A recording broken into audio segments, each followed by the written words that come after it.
Campaign 2020 now in the fight for the 5th. The Congressional District, that is. Democrat Jahana Hayes hopes to win a second term. She's facing 4 Republican challengers right now. None have held elective office before, and the gloves have already come off. Our chief Capitol reporter Susan RAFF is here now with a closer look at the race. Susan? Dennis, the 5th District is not only a big one, but it's also diverse, and it has been a battleground. When Donald Trump was running for president, he won 46% of the vote.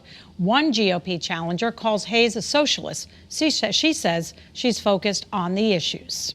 I had a baptism by fire first year, and now we switched to a little bit more into a campaign mode.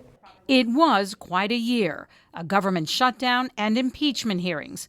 Hayes is being challenged by 4 Republicans: David Sullivan, Robert Hyde, Ryan Meehan, and Ruben Rodriguez. The sprawling 5th District has been in Democratic hands since Republican Nancy Johnson lost re-election in 2006.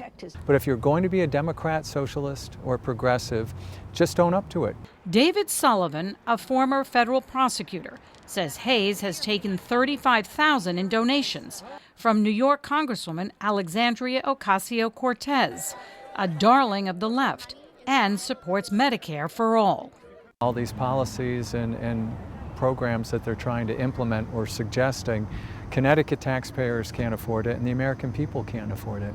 Everybody's using my name in their campaign. She's a socialist. Hayes says Ocasio-Cortez sent out a tweet asking people to support Hayes, who decided not to fundraise during the government shutdown. And on health care? So I'd like to get to a system by which more people, not less, are insured. But I'm not a purist where I think the only way to do this is, Medicare for all. Hayes was excited to see this Yukon senior who started Students for Hayes in 2018. The majority of voters in this district are unaffiliated, and young voters are important. If we could let them know that their vote really counts and there's someone at the other end of the vote who will hear them. 100 bills. She wants to lower prescription drug costs, fund education, and supports the military.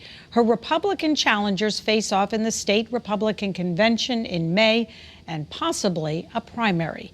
Susan RAFF, Channel 3 Eyewitness News.